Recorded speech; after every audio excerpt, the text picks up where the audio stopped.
dernier, nous sommes reconnaissants envers l'Union européenne et les 60 partenaires locaux qui nous accompagnent de nous soutenir dans nos résultats en matière de transition écologique. Nous nous sentons encouragés dans la poursuite de nos engagements et nous avons particulièrement été encouragés par le modèle de Lisbonne dans cette candidature, avec, il me semble, extrêmement d'idées très innovantes que vous avez développées ici et qui nous inspirent. Et je pense qu'il y a un vrai sujet de coopération entre les villes européennes sur ces sujets.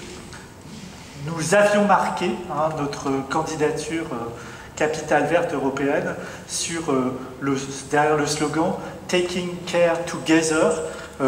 Et donc, c'est aussi cette dimension d'inscription, de soins pour les habitants. Dans notre territoire, ville verte et ville inclusive ne se construit pas à pas et devient modèle. Donc lové au cœur de fortifications militaires qui sont devenues un écrin de biodiversité.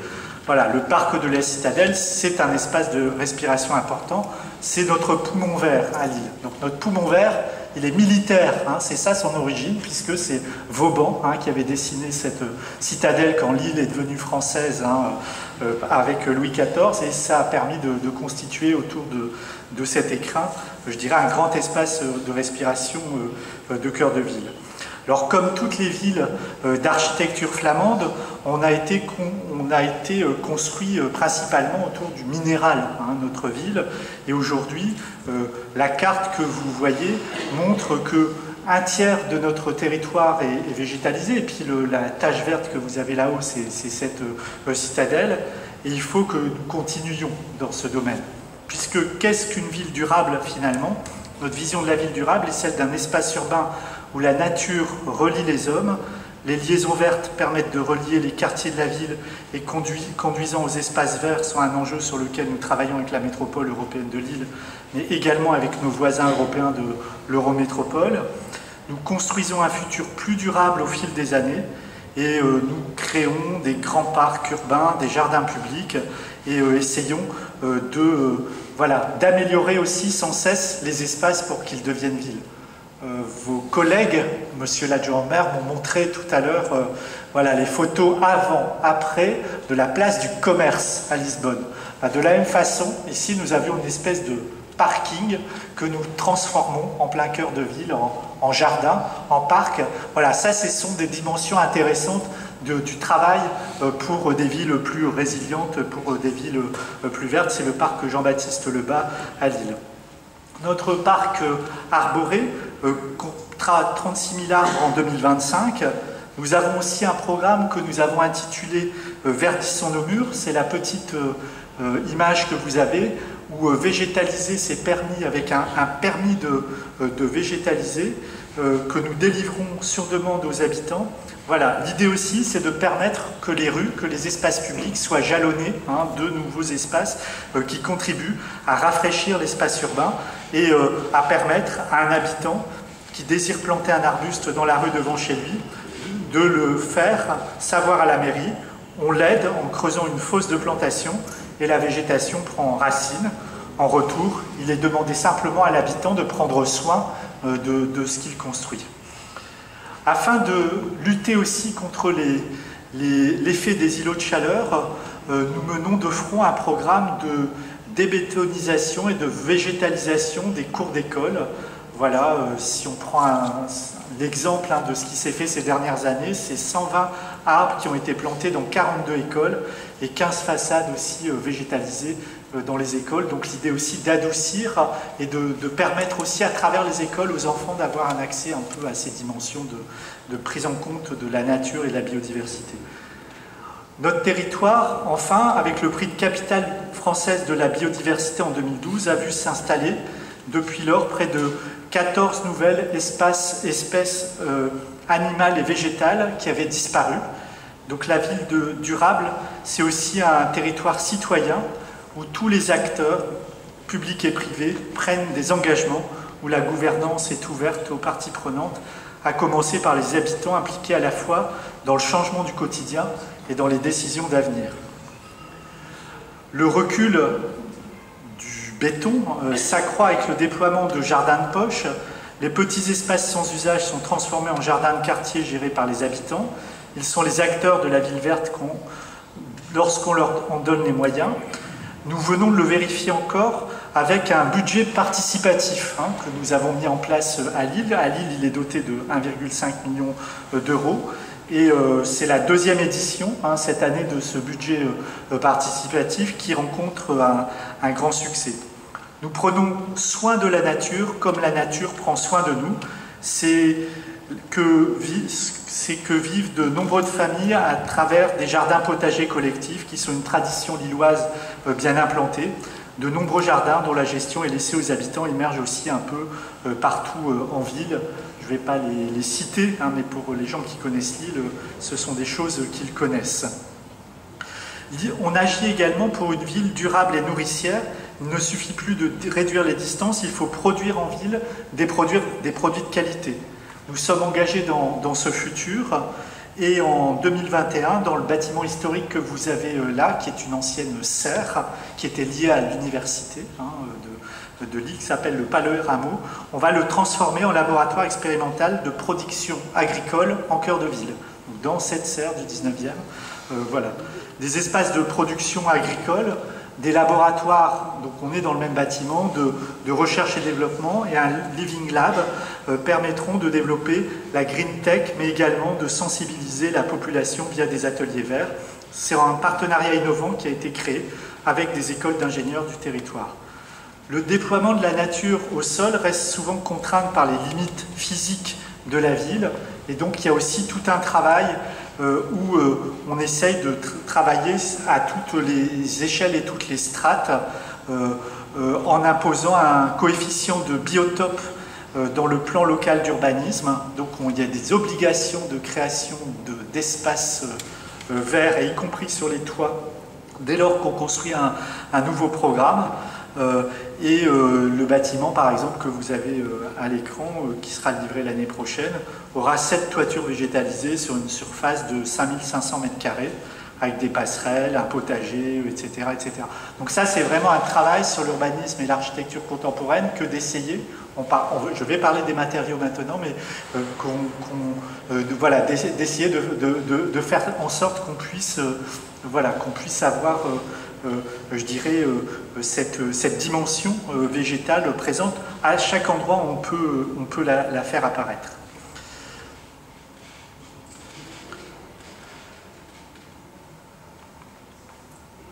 Donc nos objectifs en matière de réduction du carbone se fondent sur les ambitions portées par la Convention des maires à l'horizon 2030, entraînant une diminution de 40% de nos émissions. Pour atteindre cet objectif, nous souhaitons agir en priorité sur les secteurs les plus émetteurs. Donc c'est le transport, le secteur résidentiel, et c'est sur ce dernier que je souhaite vous présenter aujourd'hui nos avancées et nos ambitions pour l'avenir. En faisant tout d'abord la démonstration que l'exemplarité de la ville sur ses propres bâtiments municipaux. Avant de dire aux autres, allez-y, soyez vertueux en matière de construction durable, faisons-le nous-mêmes sur les équipements que la ville maîtrise. Donc la ville durable est une ville responsable, elle s'engage résolument dans la lutte contre le réchauffement climatique en diminuant son empreinte carbone et sa consommation énergétique. Sur notre patrimoine communal, nous avons développé une politique climat, air, énergie ambitieuse. Depuis 2004, les consommations d'énergie sont en baisse de 18,9% et les énergies issues de sources renouvelables couvrent désormais 40% de leur consommation. On avance vers les objectifs. Le label Citergie délivré dans le cadre de la Convention des maires, obtenu dès janvier 2014 et renouvelé pour la deuxième fois cette année, reconnaît ce volontarisme.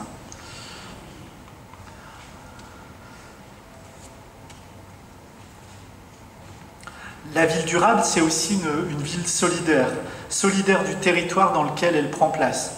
On a décidé volontairement dans nos schémas d'urbanisme de limiter et de refuser l'étalement urbain et de protéger 46% de la surface de notre métropole qui est classée en zone rurale. C'est tout ce que vous voyez en vert à l'écran. On ne peut pas construire sur plus de 46% de la métropole, solidaire aussi dans la politique du logement, puisque tous les nouveaux logements respectent un objectif de performance énergétique souvent très supérieur aux normes en vigueur, avec de plus un objectif de plus de 45% de logements abordables pour les classes moyennes et les populations plus fragiles, grâce à des prix et des loyers plafonnés. C'est une ville qui fait confiance aux citoyens pour prendre soin aujourd'hui et demain. Depuis plus de 40 ans, Lille associe ses habitants à la gouvernance de la cité, jusqu'à leur confier la gestion collective de certains espaces publics. On a des chantiers participatifs de protection de la nature. C'est un plan nature et environnement durable qui permet chaque année à plus de 10 000 enfants d'être éduqués à la citoyenneté environnementale. Et toutefois, nous faisons aussi face à un défi de taille que nous partageons tous aujourd'hui dans cette salle. Ce défi de la rénovation thermique des bâtiments publics coûte cher.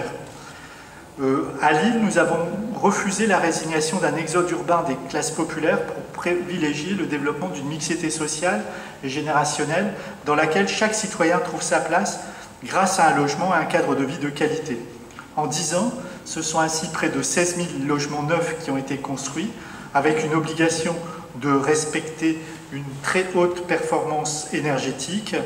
Depuis 2014 également, près de 10 000 logements anciens ont été rénovés pour lutter contre l'habitat indigne, la précarité énergétique, qui est la plus grande injustice sociale.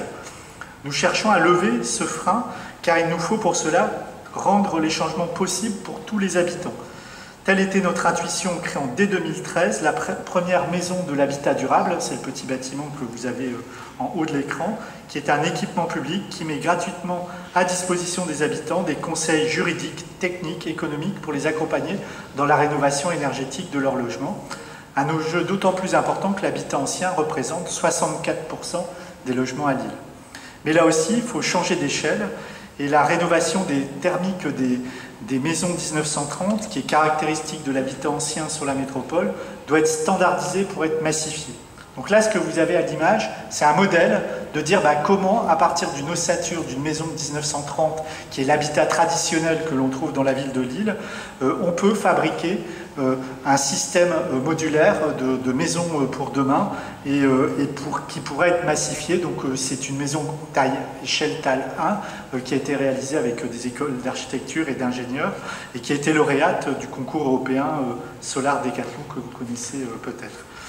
En initiant enfin un véritable changement de morphologie urbaine à l'échelle du territoire, Lille est également chef de file d'un projet européen qui s'appelle MOLOC, ça veut dire morphologie urbaine bas carbone, avec des villes partenaires européennes qui sont Turin, Hambourg, Suceava, le centre de recherche minier de Katowice et Energy Cities. Et là, ce projet, on pense le partager plus largement demain. Il poursuit un double objectif, créer un espace de réflexion et d'échange pour s'inspirer mutuellement de bonnes pratiques et améliorer les stratégies urbaines de chaque ville en associant les partenaires institutionnels, privés et associatifs de chaque région. Démarré en 2017, ce projet réinvente la morphologie du territoire de la ville de Lille. Alors, je vais simplement maintenant revenir sur deux exemples, plutôt en images. Donc, un exemple d'action, c'est Fifkai. Alors, Fifkai, c'est une grande usine que nous avions à Lille, une grande usine métallurgique. Cette usine, qui couvre 25 hectares, a abrité des constructions de toutes sortes, de la fabrication de constructions de toutes sortes. C'est par exemple dans cette usine qu'ont été fabriqués les ascenseurs de la Tour Eiffel.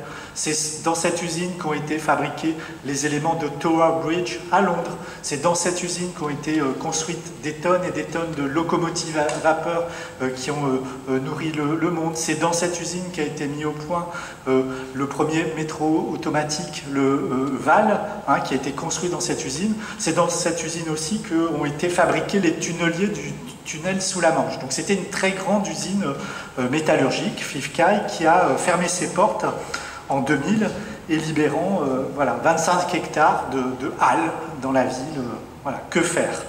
Et donc nous avons décidé de transformer l'usine en quartier avec 1200 logements, 7 hectares d'espace vert alors qu'il y en a 0, dont 3 hectares de parc, et d'organiser à partir de ce site le lien avec le quartier.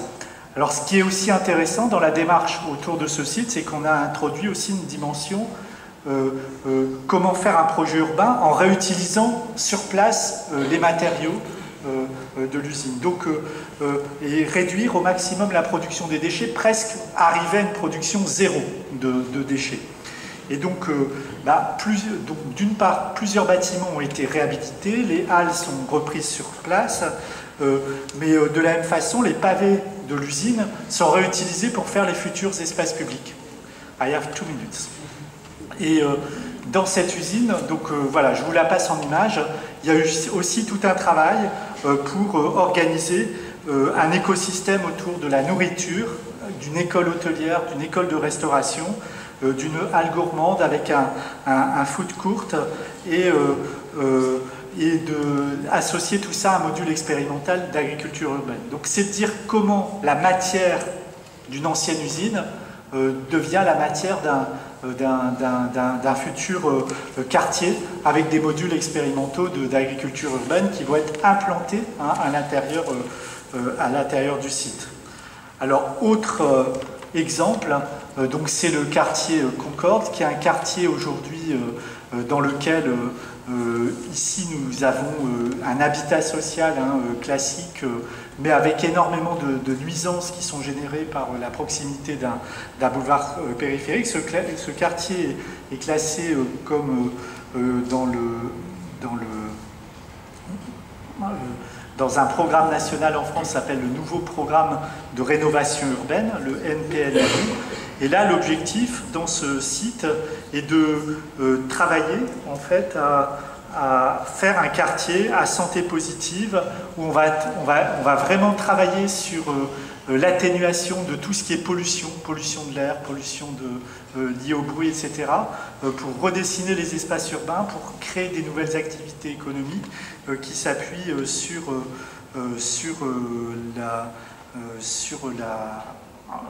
des dispositifs préventifs que je ne peux pas vous présenter dans le détail, mais dont vous avez un schéma qui figure ici à l'écran sur les différents objectifs. Voilà, je vous remercie de votre attention et tout simplement vous dire que voilà, nous rejoignons tous aujourd'hui les défis auxquels nous sommes confrontés pour nos territoires, défis environnementaux, défis socio-économiques et culturels.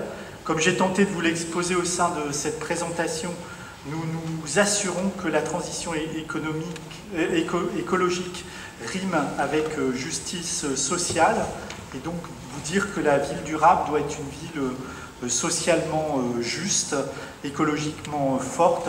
J'ai une petite vidéo, si vous voulez, qui peut servir de transition avec la personne suivante qui pourra nous rejoindre. Et je suis bien évidemment disposé à répondre à vos questions.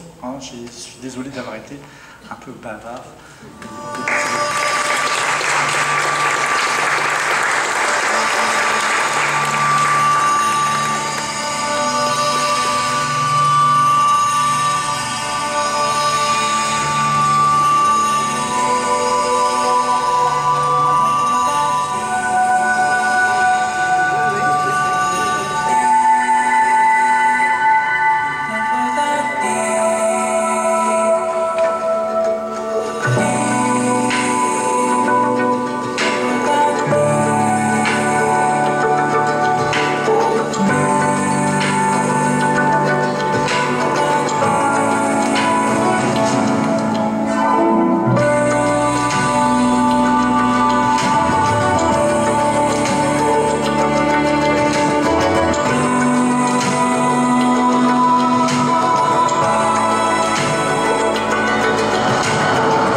Merci beaucoup, Monsieur Dendevel. Gostaria agora de chamar o senhor Paulo Paes, que é diretor do Departamento de Urbanismo na Câmara Municipal de Lisboa.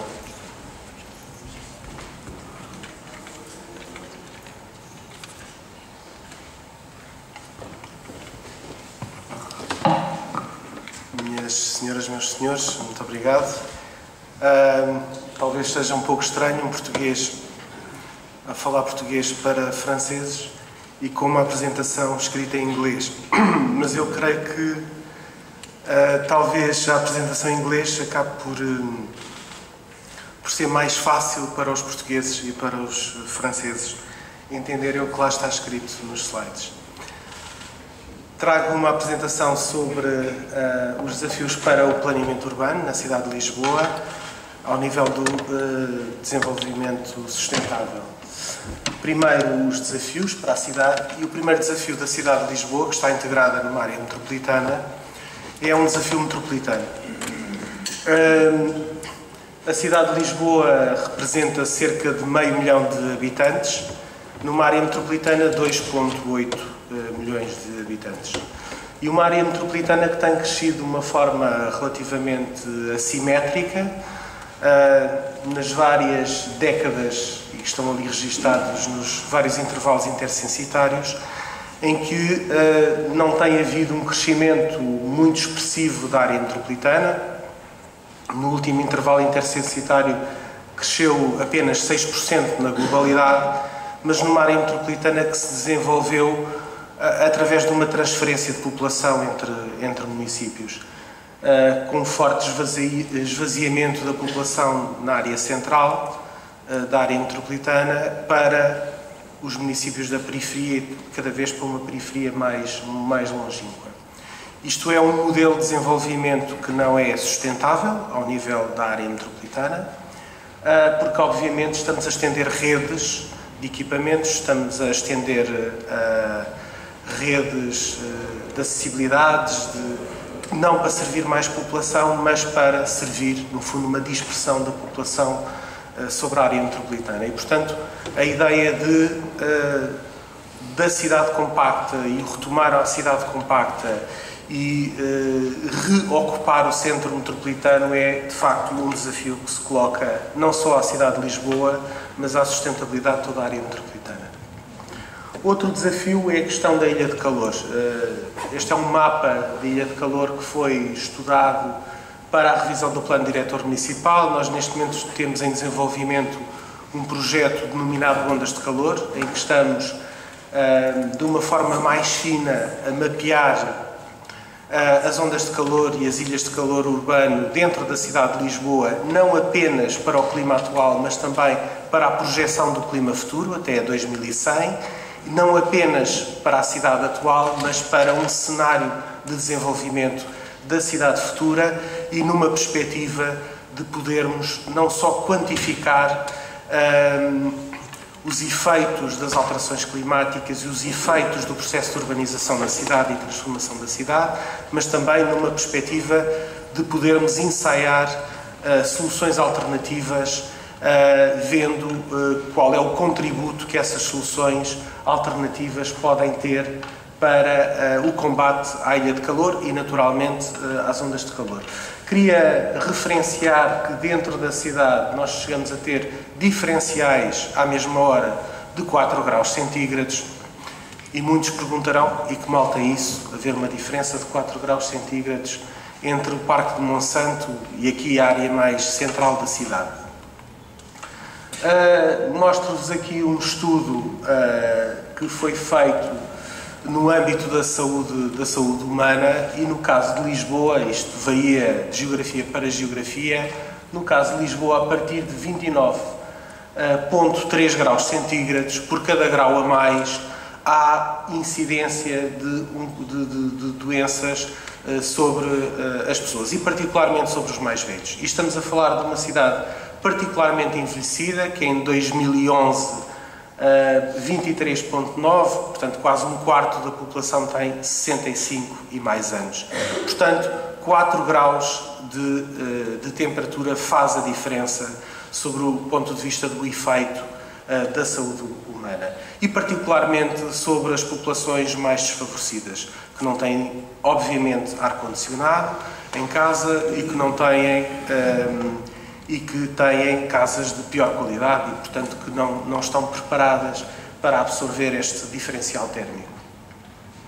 Outro desafio é o desafio das inundações urbanas. Está ali uma imagem da Avenida da Liberdade, que não está propriamente na frente de Rio, com uma forte inundação urbana em 2014, isto é retirado do Jornal de Notícias, e que é de facto bastante impactante na cidade de Lisboa, pela sua orografia, por colapso do sistema de drenagem, e é um problema que se tenderá a agudizar no futuro, na medida em que é expectável cada vez mais eventos climáticos extremos no futuro. A estratégia...